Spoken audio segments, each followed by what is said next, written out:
राजू, बिट्टू और गब्बर तीनों का नाम सुनते ही पास के 5 गांव के लोग चौकन्ने हो जाते थे। ये कोई मामूली चोर नहीं थे, ये ऐसे चोर थे जो बंद पड़े मकानों को पहचानने में माहिर थे।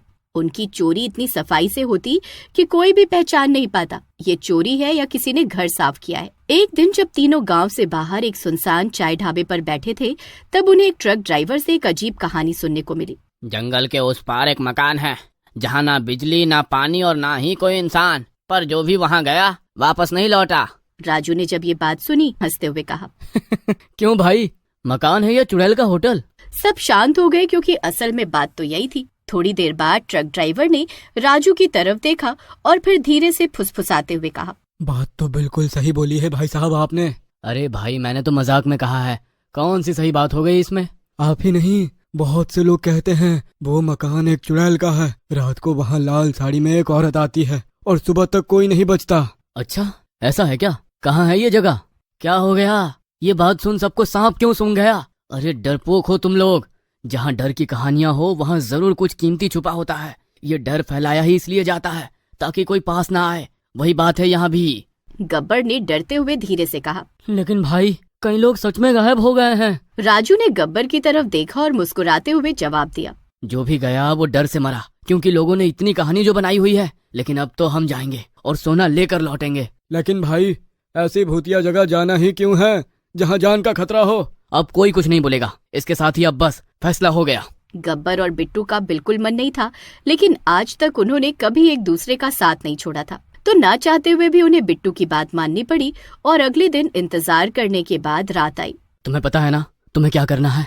हाँ, लेकिन थोड़ी और रात हो जाने देते हैं। मैं तो अब भी कहता हूँ, हमें वहाँ नहीं जाना चाहिए। चुप कर गब्बर, अब फैसला हो चुका है, बोला ना मैंने। अब रात हो चुकी थी। रात गहराने के बाद तीनों ने अपनी मास्क लगाए और जंगल के उस पार के मकान की ओर रवाना हुए। अमावस्या की रात थी। चंद्रमा आकाश से लापता था और हर पत्ता सरसरा कर मानो उन्हें आगाह कर रहा था। जब वे उस मकान के पास पहुँचे, राजू को वो मकान दिख चुका था। राजू ने देखा वो कोई आम घर नहीं था और दरवाजे पर एक लाल धागा लटका था जिस पर ताज़ा खून के छींटे थे। गब्बर ने जब वो खून देखा तो डरते हुए कहा, लगता है ये खून ताजा है। कोई अंदर गया था क्या? राजू अब परेशान हो गया था। उसने गुस्से से कहा, चुप कर, बस घर बंद पड़ा है। शायद कोई जानवर चोटिल हो गया होगा, जरूरी नहीं कोई इंसान ही हो। पर ये धागा, ऐसा धागा तो टोटकों में बांधा जाता है। यहाँ कुछ तो गड़बड़ है। राजू ने कुछ नहीं सुना। जैसे ही उन्होंने भीतर कदम रखा और हवा में एक जानी पहचानी पर सड़ी गली गंध भर गई। घर के अंदर एक सन्नाटा था जो कानों में चीखता सा महसूस होता था। राजू ने अनदेखा किया और खोजबीन शुरू कर दी। उन्हें एक अलमारी में ताले लगे संदूक मिले। गब्बर बोला, शायद यही खजाना है। लेकिन जैसे ही उन्होंने संदूक खोलने के लिए औजार लगाया, ऊपर से एक भारी आवाज आई, क्यों आए हो? किसे जगाने आए हो? बिट्टू ने कांपते हुए ऊपर देखा। छत पर कोई काली छाया उल्टी लटकी हुई थी और वो धीरे धीरे नीचे उतरने लगी। गब्बर ने कहा, राजू चलो यहाँ से, ये जगह ठीक नहीं है। राजू ने चिल्लाकर कहा, अब कुछ नहीं होगा, खजाना यही है। पर तभी सारा घर हिलने लगा।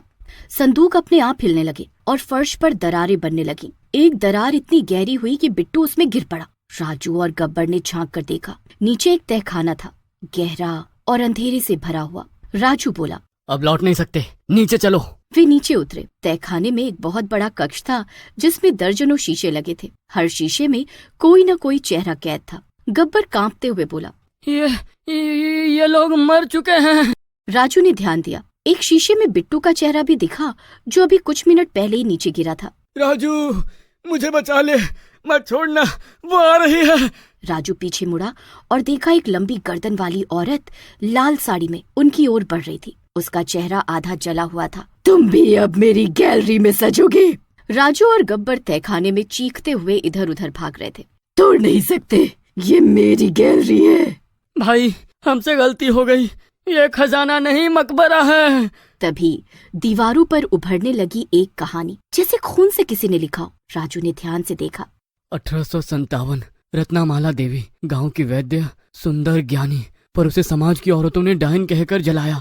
मरते समय उसने कसम खाई, जो भी मेरे घर पर मेरी चीज लेने आएगा वो अब मेरा हिस्सा बनेगा। राजू चीखा, हमें नहीं पता था, हम लूटने नहीं आए थे, बस देखने आए थे। तभी चुड़ैल की आत्मा दीवार से निकलती है। देखने आए थे, अब देखो सच्चा नरक। अब मकान में 3 कमरे खुलते हैं। हर कमरे में एक चोर को खींच लिया जाता है।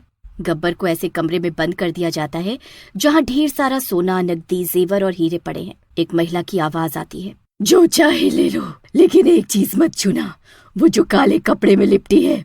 गब्बर की आंखें लाल हो जाती हैं। वो बेतहाशा सब उठाने लगता है, लेकिन काले कपड़े वाला संदूक उसे आकर्षित करता है। गब्बर का शरीर वहीं गलने लगता है और उसकी आत्मा सुनाई देती है, मैंने मना किया था, लालच ने तुझे निगला। बिट्टू को एक कमरे में बंद किया जाता है जहाँ उसका बचपन जीवित है। दीवारों पर लिखा होता है, डर मत, नहीं तो सब सड़ जाएगा। पर बिट्टू डरता है। हर बार जब वो डर के पीछे भागता है, खुद अपने चेहरे से मांस छीलने लगता है। बिट्टू डर के आगे मर गया। बोला था डरना मत, लेकिन ये नहीं माना। राजू अब अकेला बचा था। वो भागते हुए फिर तहखाने में लौटता है। उसकी सांसें तेज हो जाती हैं।